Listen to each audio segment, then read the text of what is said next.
भगवान बुद्ध के धम्मपद सूत्रों में से अब तक हम 75 सूत्रों पर बात कर चुके हैं और इन 75 सूत्रों की प्लेलिस्ट इस चैनल पर उपलब्ध है और किसी भी वीडियो के डिस्क्रिप्शन में सबसे अंत में आप सभी प्लेलिस्टों की एक लिंक खोज सकते हैं।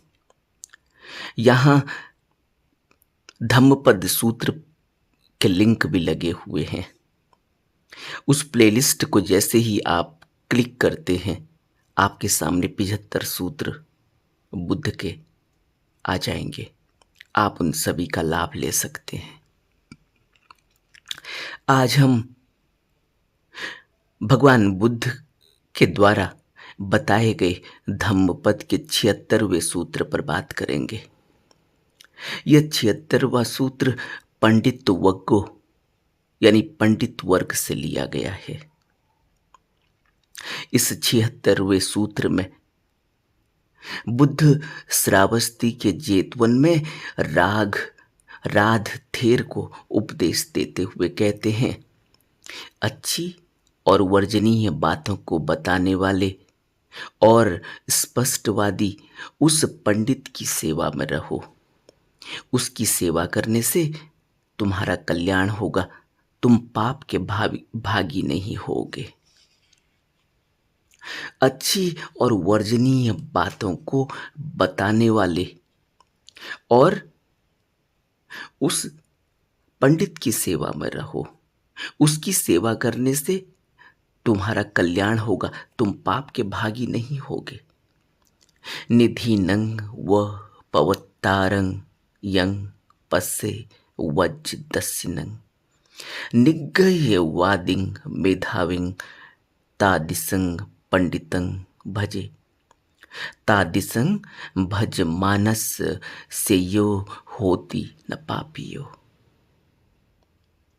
बुद्ध 76वें सूत्र में हमें बहुत ही विशेष बात एक कह रहे हैं कि किसकी सेवा करनी चाहिए। जो अच्छी बातों को बताए, जो स्पष्टवादी हो। कौन स्पष्टवादी हो सकता है, जरा सोचो। स्पष्टवादी कौन हो सकता है? जो सत्य में समा गया हो, जो धम्म में समा गया हो, वही स्पष्टवादी हो सकता है। स्पष्टवादी वही हो सकता है जो सिर्फ सत्य का गुणगान करे, जो सत्य में जिए, जो सत्य हो जाए। उसके अलावा स्पष्टवादी और कोई नहीं हो सकता। अपने जीवन पर जरा विचार करो, हमारा जीवन कितना स्पष्टवादी है। हमारे जीवन में कितनी स्पष्टता है, कितनी सरलता है, कितनी सहजता है, कितना होश है। यह सब जब हम अपने जीवन पर विचार करेंगे तो हमें पता चलेगा कि हमारा जीवन सत्य पर नहीं जिया जा रहा। अब अगर हम सत्य पर जीना चाहते हैं, सत्य के संग चलना चाहते हैं, सत्य को अपने जीवन का आधार बनाना चाहते हैं, सत्य को उघाड़ना चाहते हैं, अपने अंदर सत्य में प्रतिष्ठित होना चाहते हैं, तो फिर हमें किसी स्पष्टवादी का संग साथ करना होगा।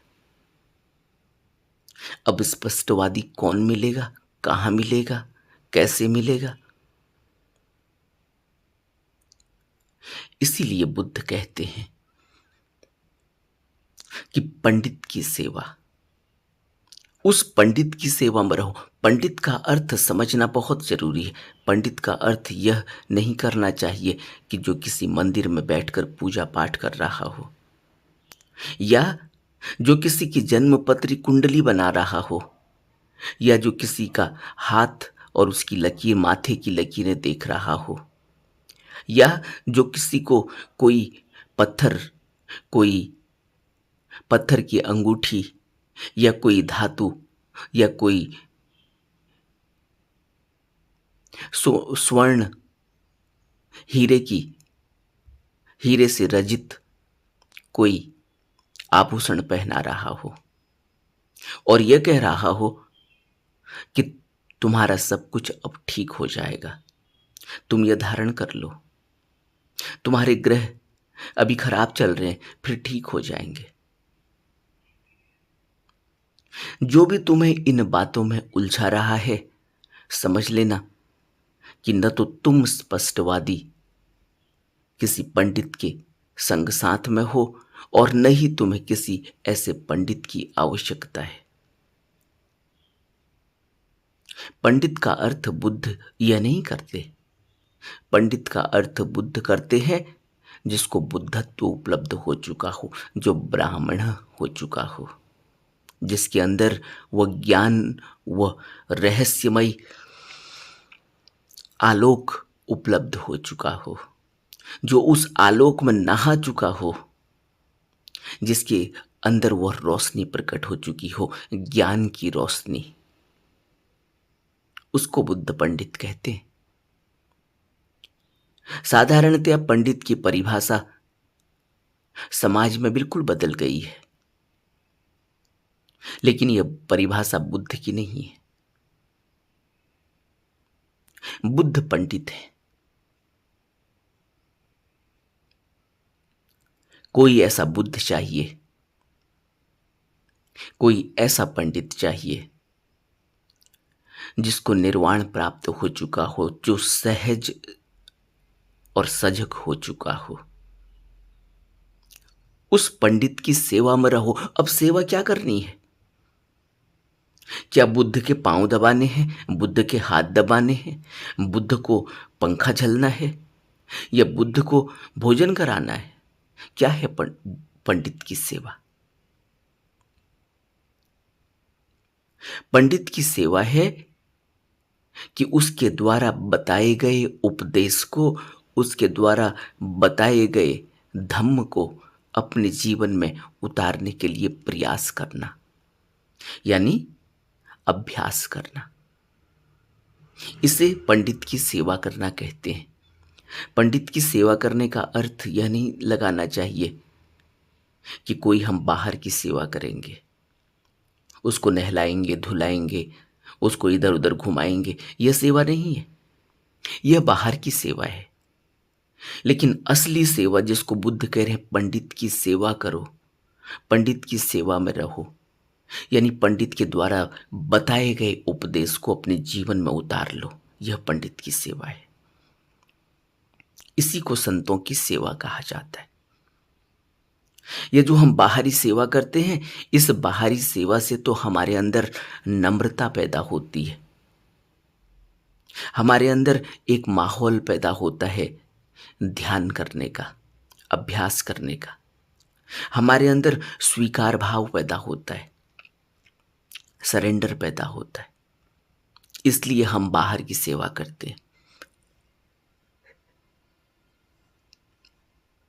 लेकिन जो मूल सेवा है, वह सेवा है कि बुद्ध के द्वारा बताए गए उपदेश को अपने जीवन में उतारना।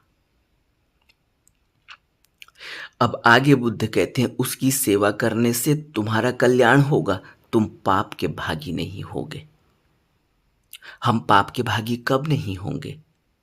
जब हम पाप से मुक्त होंगे, जब हम बुद्ध के द्वारा बताए गए उपदेश को अपने जीवन में उतार लेंगे, तो हम पाप के भागी नहीं होंगे।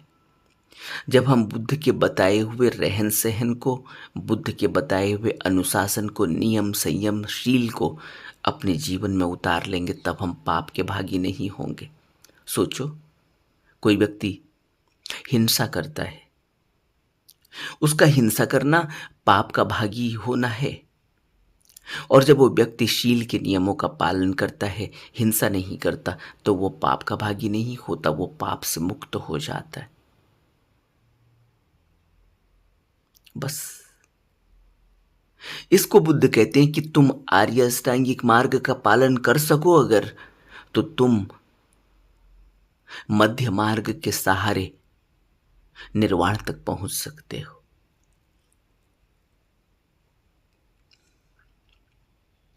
यह है कल्याण होना। तो हमारा कल्याण बुद्ध के उपदेशों से, बुद्ध के द्वारा बताए हुए अभ्यास से हो सकता है। उसके अलावा किसी भी प्रकार की बाहरी सेवा, किसी भी प्रकार के बाहरी पठन पाठन से, किसी भी प्रकार की बाहरी शिक्षा से हमारा जीवन नहीं बदल सकता। हम खाली ही रहेंगे। इसलिए बुद्ध कहते हैं कि पंडित, उस पंडित की सेवा करो, उस पंडित के सानिध्य में रहो जो पंडित स्पष्टवादी हो, जो सत्य को बखारता हो, सत्य पर चलता हो, जिसका जीवन ही सत्य हो, जिसका धर्म ही सत्य हो, जो धम्म में प्रतिष्ठित हो चुका हो, जिसने धम्म को पा लिया हो। उसके संग साथ से जीवन में प्रभाव पड़ता है। इसीलिए तो बुद्ध कहते हैं आर्य जन के दर्शन करने चाहिए, आर्य जनों का संग साथ करना चाहिए। इसीलिए बुद्ध कहते हैं बुद्धम शरणम गच्छामि। इसलिए हमें बुद्ध की शरण लेनी है। बुद्ध का अर्थ है वह पंडित, बुद्ध का अर्थ है वह स्पष्टवादी, बुद्ध का अर्थ है वह अच्छी बात बताने वाला, वह धम्म का श्रवण कराने वाला। इसलिए अच्छे से पंडित की परिभाषा को समझ लेना चाहिए और किसी भी प्रकार के बाहरी उलझनों में नहीं उलझना चाहिए। लेकिन मनुष्य का स्वभाव है, उसको शॉर्टकट चाहिए। और कोई उसे कह दे कि अभी आपके ग्रह नक्षत्र ठीक नहीं चल रहे, तुम यह कर लो, अंगूठी पहन लो, तुम कहीं मंदिर में जाकर 2-4 घंटे बैठ के ध्यान कर लो, पंडित से मिल लो, वो कुछ सूत्र पढ़ देगा, कुछ श्लोक पढ़ देगा, तो तुम्हारा कल्याण हो जाएगा। या कुछ और अनुष्ठान कर लो, यज्ञ हवन कर लो, या तीर्थ यात्रा कर लो, या गंगा स्नान कर लो, किसी और पवित्र नदी में स्नान कर लो, सरोवर में स्नान कर लो। बुद्ध इन सभी बातों का खंडन करते हैं। और कोई भी पंडित जो वाकई में पंडित हो चुका है, ब्राह्मण हो चुका है, वह इन सभी बातों का खंडन करता है। ऐसा ही कुछ हुआ। बुद्ध के समय की यह गाथा है जहां से यह सूत्र निकला। श्रावस्ती के जेतवन में राध थेर को उपदेश किया है बुद्ध ने। यह 76वां उपदेश उसी पर आधारित है। कहते हैं कि बुद्ध के समय एक राध नाम का निर्धन व्यक्ति था। वो ब्राह्मण था, बूढ़ा था। ब्राह्मण का अर्थ यहां जाति से ब्राह्मण। बूढ़ा था, कोई आगे पीछे नहीं था, कोई खाने कमाने का जरिया नहीं था। तो वह बुद्ध विहार में रहता था, बिहार की सफाई करता, भिक्षुओं की सेवा करता, उनकी संगति में रहता था। जब आसपास सभी भिक्षु हो, जब उनकी संगति हो, जब उस संग में हो, तो सोचो मनुष्य के जीवन में प्रभाव पड़ना लाजमी है। ऐसा ही इस निर्धन बूढ़े ब्राह्मण के साथ भी था। उसके मन में भी यह भाव था कि ये सभी लोग भिक्षु हैं, भवबंधन से मुक्ति के लिए प्रयासरत हैं। मैं भी भवबंधन से मुक्त हो जाता, इस भवचक्र से मुक्त हो जाता। तो उसने यही सहारा लिया। उसे लगा कि उसे भिक्षुओं की सेवा करनी चाहिए, इस सेवा से ही वो मुक्ति की तरफ आगे बढ़ सकता है। बाकी उसको तो कुछ ज्ञान था नहीं। वो बिहार के छोटे मोटे काम करता, भिक्षुओं की सेवा करता था, यही उसका जीवन था। भिक्षु लोग कभी उसे भला बुरा भी कहते, कभी उसका मजाक भी उड़ाते, कभी उससे हंसी ठिठोली भी करते, लेकिन वो कभी भी बुरा नहीं मानता था। वो अपने काम में व्यस्त रहता, उनकी सेवा में संलग्न रहता। एक दिन बुद्ध उस बिहार में आए और बुद्ध की दृष्टि पड़ी उस पर। बुद्ध की दृष्टि पड़ते ही बुद्ध ने देखा कि इस व्यक्ति के अंदर तो संभावना है अहृत्व को प्राप्त करने की। बुद्ध ने रात से पूछ लिया कि क्या भिक्षु तुझे मानते हैं? वो बोला, भंते, लोग मुझे भोजन देते हैं किंतु प्रवर्जित नहीं करते। मुझे प्यार करते हैं, मुझे सभी भदंत प्यार करते हैं। यह जानकर उन्होंने यानी भगवान बुद्ध ने भिक्षुओं को बुलाकर कहा, भिक्षुओं, क्या तुम बता सकते हो कि इस बूढ़े व्यक्ति ने कभी तुम्हारे लिए कुछ किया है?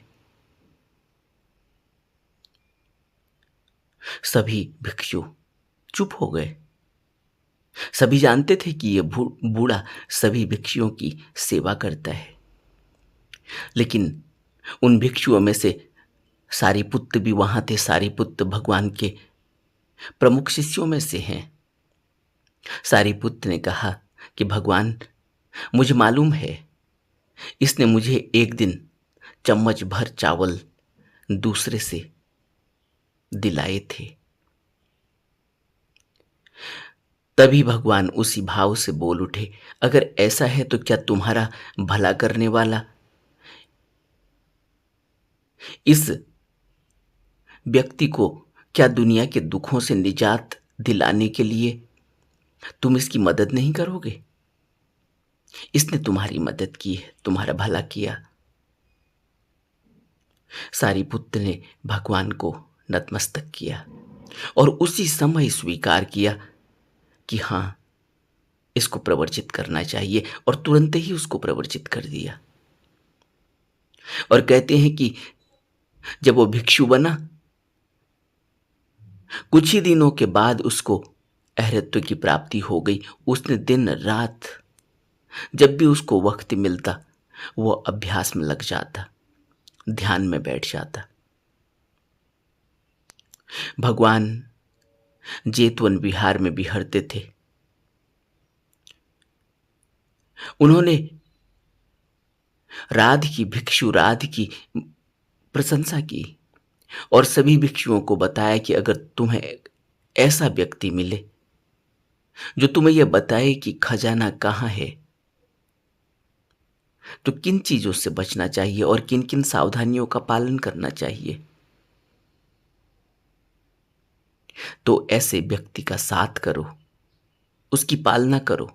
ऐसा करना अच्छा ही है, बुरा नहीं है। उस व्यक्ति को देखो, यह तुम्हारा देखना तुम्हारे लिए अच्छा है। उसका अनुसरण करने का अर्थ यह मत नहीं समझना कि तुम उस व्यक्ति विशेष का अनुसरण करने लगो। अनुसरण, अनुगमन का अर्थ है कि उसके रास्ते का निरीक्षण करो, उसके रास्ते का अनुसंधान करो। उसने जो रास्ता बताया है, उसने जो नियम दिए हैं, अनुशासन दिए हैं, अभ्यास दिया है, उनका पालन करो। उस पथ का अनुगमन करो जिसकी वजह से वो विद्वान बना, स्पष्टवादी बना, पंडित बना, ज्ञानी बना। तो बुद्धिमानों की संगत करनी चाहिए। बुद्धिमान बनना चाहिए, पंडित की संगत करनी चाहिए, पंडित बनना चाहिए। और जो सत्य पर चलता है, सत्य कथन को अपनी जिंदगी में उतारता है, वह ज्ञान संपन्न हो जाता है। और ज्ञान के बिना जीना बड़ा दुभर है, बड़ा कष्टकर है। और ज्ञान के बिना जीना सिर्फ जीना ही नहीं है, यह एक कभी न खत्म होने वाली कड़ी बन जाती है, जो पीड़ा ही देती है, निरंतर पीड़ा देती है। ज्ञान के बिना कभी भी सुख नहीं मिलता। और इस ज्ञान को अर्जित करने के लिए तुम्हें किसी मेधावी, किसी पंडित, किसी स्पष्टवादी विद्वान का संग साथ करना होगा, उसकी आज्ञा में रहना होगा। ज्ञान इतना विस्तृत है, इतना बहुअंगी और बहुरंगी है। हमें यह जानना चाहिए कि हम सब कुछ नहीं जानते। हमारा सारा ज्ञान उधार का है, दूसरों से प्राप्ति किया है, किताबों से प्राप्ति किया है। ऐसे ज्ञान से हम अपने को ज्ञान संपन्न मान तो सकते हैं, अहंकारी भी हो सकते हैं, दंभ से भर भी सकते हैं, परंतु अंदर अपने खालीपन को तो हम जानते ही हैं। हमें अपने अंदर उस ज्ञान की अनुभूति नहीं होती। इसलिए हमें अपने अंतर्मन के दीप को प्रज्वलित करना चाहिए, अंतर्मन में उस ज्ञान को प्रज्वलित करना चाहिए, प्रकाशित करना चाहिए। जो ज्ञान हमारे ही अंदर है। और जब मन की यह वीणा झंकृत हो उठती है, उसी दिन सारे भाव खत्म हो जाते हैं, उसी दिन सारे विकार खत्म हो जाते हैं, उसी दिन मनुष्य निर्भय हो जाता है, उसका डर चला जाता है। और यह कभी न खत्म होने वाला ज्ञान प्राप्त होता है, जिसकी कोई सीमा नहीं है, जिसका बाहर से कोई लेना देना नहीं है। यह ज्ञान अद्भुत है, रहस्यमयी है और अंतर्मन में प्रकट होता है, अंतर्दृष्टि पैदा करता है। इस प्रकार के ज्ञान से तुम प्रकाशित हो जाते हो और यह अज्ञान सब नष्ट हो जाता है। उसी दिन हम पंडित हो जाते, उसी दिन हम ब्राह्मण हो जाते। अंदर की यह अनुभूति, यह ज्ञान तुम्हें कहीं लिखा हुआ नहीं मिलेगा, यह तो अपने ही आप मिलेगा, अपने ही अंतरतम में मिलेगा। यह अवर्णनीय है, अनिवर्चनीय है। इसका स्वाद वही जान सकता है जिसने इसको चखा है, जिसने इसको पिया है, जिसने इसको अभिधेय किया है। और ऐसा ज्ञान स्व को जला देता है, आत्मभाव को जला देता है, स्वत्व को स्वतः ही जला देगा। और जब कोई अंदर स्व नहीं होगा, ईगो नहीं होगी, अहंकार नहीं होगा, तब यह ज्ञान में प्रतिष्ठित हो जाता है व्यक्ति। और तब फिर उसकी कोई मृत्यु नहीं होती, उसका फिर कोई जन्म नहीं होता। वह पंडित हो जाता है, फिर वह कल्याण करता है, फिर उससे कल्याण ही पैदा होता है।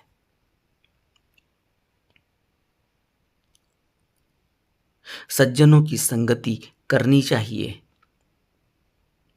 सज्जनों का सत्संग सुनना चाहिए। सज्जन हमें जो बातें बताते हैं उन बातों का सम्मान करना चाहिए, उनका पालन करना चाहिए और ऐसे व्यक्तियों के साथ रहना चाहिए, क्योंकि उनके संग साथ से ही कल्याण हो जाता है। जैसे राधथेर का कल्याण हो गया। राधथेर सज्जनों के संग साथ था, भिक्षुओं के संग साथ था। उसने कभी किसी का नुकसान नहीं चाहा, सबका कल्याण चाहा। तब बुद्ध ने यह गाथा कही थी, निधि नंग वह पवतारंग यंग पस्से वज्र दस्सिनंग निग्घ यह वादिंग मेधाविंग तादिसंग पंडितंग भजे। तादिसंग भज मानस से यो होती न पापियो। जब कोई व्यक्ति ऐसे कल्याणकारी लोगों के संग साथ करता है, संग साथ रहता है, तो फिर उससे पाप नहीं होता, फिर वो कल्याण करता है, फिर उससे कल्याण ही होता है, बुरा नहीं होता। हमें भी बुद्ध के इन वचनों को अपने जीवन में उतारना चाहिए और हमेशा ही स्पष्टवादी पंडितों की सेवा करनी चाहिए, उनका संग साथ करना चाहिए, उनकी शरण लेनी चाहिए। वही हमारा कल्याण कर देते हैं, उन्हीं से हमारा कल्याण होता है। और कल्याण कल्याण वह कि फिर कोई आवागमन नहीं होता, फिर कोई बहुबंधन नहीं होता। नमो बुद्धाय।